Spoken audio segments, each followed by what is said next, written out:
Ao contrário do protagonista, que está sempre arrependido da sua vida, eu, por acaso, não estou nada arrependido deste filme. Se eu fizesse agora, se eu pudesse fazer, faria da mesma maneira. Mas pronto, estou satisfeito de ter visto o filme nesta sessão convosco. Não sei se têm algumas perguntas e algumas dúvidas ou perguntas que queiram fazer. Pronto, eu conto uma história pequena para se calhar ajudar. Eu andei à procura, os atores, era muito difícil arranjar atores cabo-verdianos, na altura era muito difícil, atores africanos ou afrodescendentes, e isto foi filmado com a maior parte com atores amadores. E o protagonista do filme era um problema. Entrevistei muita gente que serviu para fazer o filme, pessoas que eram velhos jogadores ou que tinham vindo para jogar ou que jogaram. Conheci muitas pessoas, mas ninguém tinha o perfil. Já estávamos a aproximar da data de produção e no rádio eu ouvi uma entrevista de um músico, que era o Carlos Germano, de Jurumani, que tinha editado o seu primeiro disco aos 50 e tal anos. E esse facto de haver uma pessoa que tinha feito aquilo que ambicionava na vida, já numa idade avançada, pronto, não muito avançada, mas pronto, já deu-me muita curiosidade de o conhecer. E ele vivia em Faro, Olhão até, acho eu. Fomos vê-lo e fizemos um pequeno teste e achámos que ele tinha um perfil que se enquadrava bem no personagem. E ele, lá com receio, aceitou fazer. Trabalhámos juntos, né, durante todo o filme. E quando ele viu o filme a primeira vez, voltou-se para mim e disse: só agora é que eu compreendi o drama do personagem, o drama do Mané, do personagem. E eu fiquei assim até surpreendido a dizer: mas como você fez isto tudo tão bem? Não, só agora depois de ver o filme é que eu percebo o drama que estava a viver o personagem deste seu futuro não ambicionado e nunca conseguido. E, pronto, não sei. Se alguém quer fazer alguma pergunta, especificamente. Não, o Fernando estava-me a dizer há bocado que o filme tinha nascido mais ou menos de uma visita a Cabo Verde, não é? Como é que isso foi uma coisa curiosa. Eu fui trabalhar para Cabo Verde com um projeto do Rui Duarte Carvalho, não sei se conhecem, antropólogo, poeta, angolano, e como Angola estava em guerra, ele não conseguia, tinha feito alguns filmes com características antropológicas, e ele quis fazer um filme, ou conseguiu fazer um filme em Cabo Verde, Recado das Ilhas, e eu fui como assistente de realização. E a determinado momento eu fui convidado para ir a um bar, que não era este Gaivota, era o Bar Pica-Pau, porque ia haver um jogo de futebol e convidaram-me para ir ao jogo de futebol. Perguntaram-me sempre, todas as minhas perguntas eram sobre a questão de que clube era eu, era sempre a mesma coisa. Com o começo de conversa era: o Porto teve uma vitória muito suada, uma coisa, pronto, fazia parte das conversas. Na altura o jornal que mais vendia em Cabo Verde era A Bola, e era um fenómeno super curioso. Então eu fui assistir àquela... eu não sou fanático de futebol, ao contrário que possa parecer por ter feito um filme sobre futebol. Eu não sou fanático de futebol e fui a esse encontro, e todas as pessoas estavam com estes adereços. Isto pode parecer que é só para filme, mas não, as pessoas estavam com adereços. Tanto que eu achei um contrassenso, porque fazia calor, as pessoas tinham os cascóis e as discussões eram muito animadas durante o jogo, era muito vivido e era pela rádio. Houve até tentativas, as primeiras transmissões de televisão em Cabo Verde, naquela ilha do Mindelo, foram feitas por um fotógrafo, o Fotogibla, que conseguiu, no alto do Monte Verde, naquela montanha, captar um sinal de satélite para verem desfocadíssimo um campeonato do mundo. Portanto, e é uma ilha também que está fechada sobre um circuito de nostalgia, mas onde, por acaso, as características do desporto são muito estruturantes. As pessoas estão sempre ligadas, têm futebol, cricket, golfe, os greens são feitos com areia, com óleo queimado, e, portanto, há um gosto até, se calhar, um bocado britânico, tem a ver com o Porto Grande, que era um porto no meio do Atlântico, que servia para abastecer os cruzeiros de carvão, e há este lado muito nostálgico de um tempo glorioso, ou um tempo que Cabo Verde seria qualquer coisa, ou, digamos, esta ambição que transporta um bocadinho de frustração. E quando estive lá a fazer esta investigação, também descobri uma coisa, que é: os jovens normalmente querem mudar e fazer qualquer coisa diferente, mas depois acabam por, na altura até concebiam muitos jovens e, portanto, ficavam presos na ilha e não conseguiam sair da ilha. E há sempre esta ambição realmente de sair da ilha.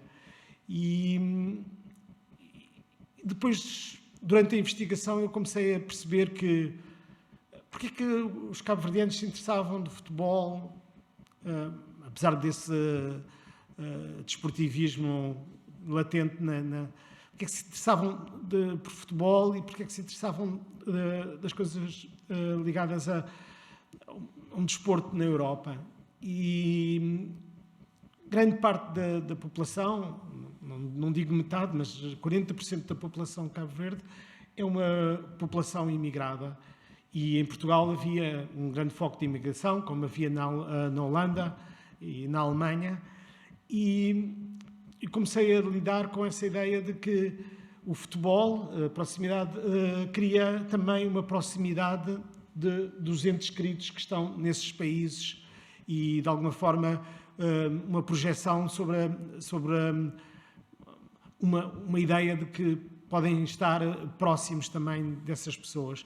Então, de repente, o filme começou a ficar com essa ideia de um ponto de partida, que era um encontro de futebol num bar, uma ideia sobre a questão da imigração, a questão também da ânsia que todos nós temos de querer fazer algo de diferente e de querer fazer algo na nossa vida, e que é um impulso natural humano.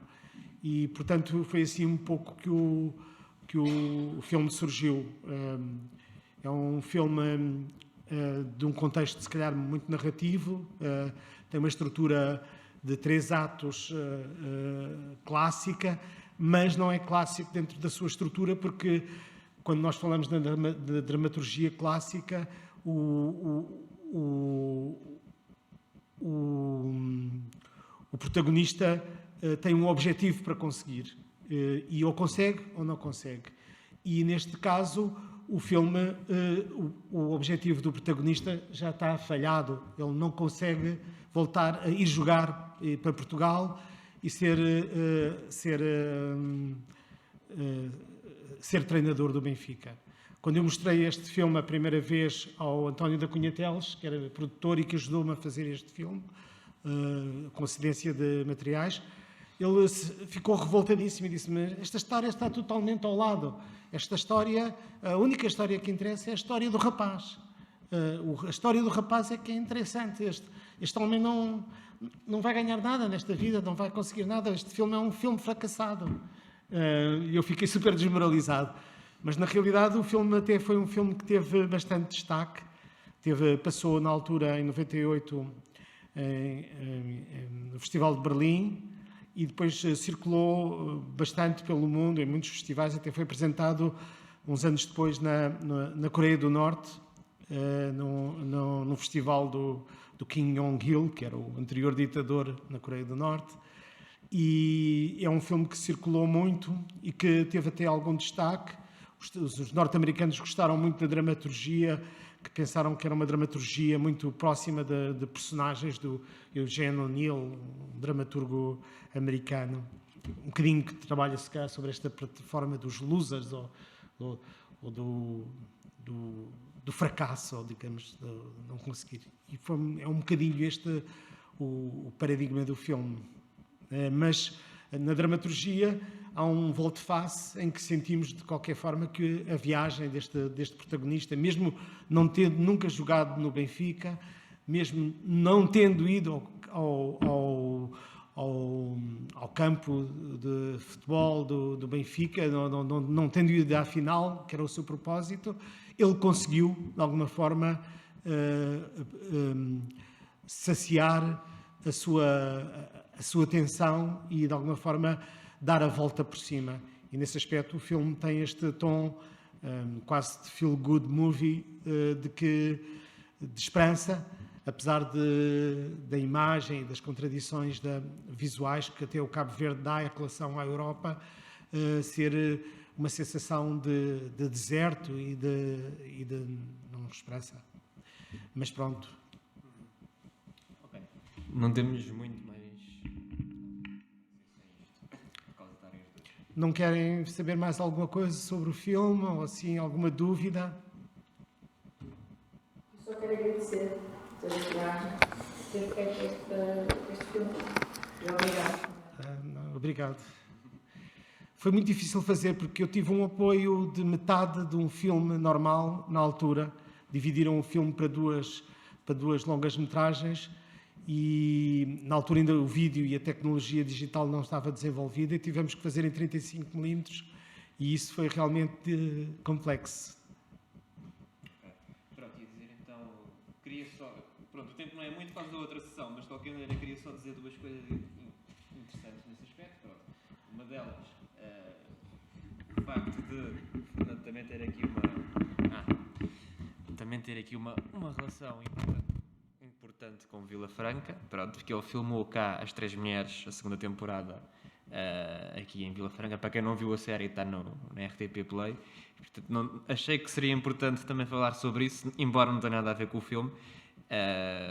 Dado também aquilo que eu falei ontem na sessão de abertura, não é? De querermos também, de certa maneira, homenagear Vila Franca e portanto, está tudo ligado.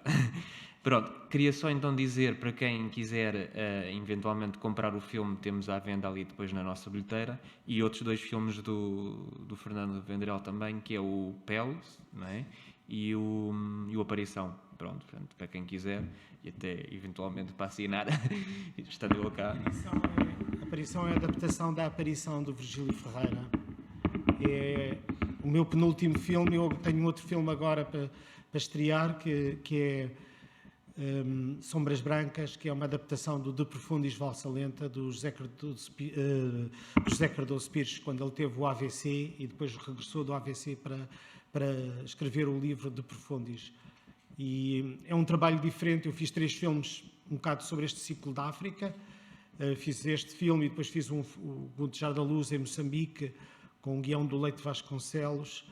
E depois fiz o Pel, que é uma adaptação de um romance do Henrique Galvão, que fez o Assalto ao Santa Maria, um capitão Henrique Galvão, e que era dramaturgo e que escreveu.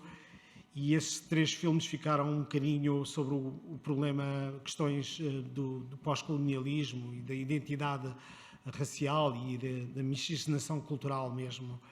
E depois, agora, com a Aparição, estou a trabalhar muito mais num território da criatividade, sobre a questão da criatividade, e de alguma forma estou a utilizar obras de escritores, quer seja a Aparição, do Virgílio Ferreira, quer seja Sombras Brancas, de Profundis, de Valsa Lenta, do José Cardoso Pires, de que forma todos nós, o ser humano, absorve o mundo de uma forma criativa e projeta muito da sua experiência. Neste caso, os escritores projetaram muito da sua experiência de vida na concepção criativa desses romances. E esse trabalho que estou agora a fazer, pronto, tenho 2 filmes sobre esse território. E é um pouco isto. Portanto, já tem, digamos, a agenda para depois para mais tarde. Pronto, obrigado então a todos os que vieram e especialmente... Muito obrigado. E a seguir então vamos exibir o Golpe de Asa juntamente com o corte de cabelo do Patrícia Pinto. Eu queria agradecer a organização, para já por terem se lembrado deste ciclo do cinema dos anos 90, porque já é quase um cinema vintage, um cinema até muito difícil de ver, porque este filme agora só tem cópia 35mm, ainda não pode passar numa sala só pode passar numa sala de cinema que tenha projeção de 35mm, e como este há mais, deste ciclo que estão nesta circunstância, e também por fazer esta iniciativa aqui em Vila Franca de Xira, desde já há uns anos que tenho acompanhado dos filmes do Tejo, é uma iniciativa louvável. Queria agradecer ao Bruno, obrigado. E a toda a organização e colaboradores.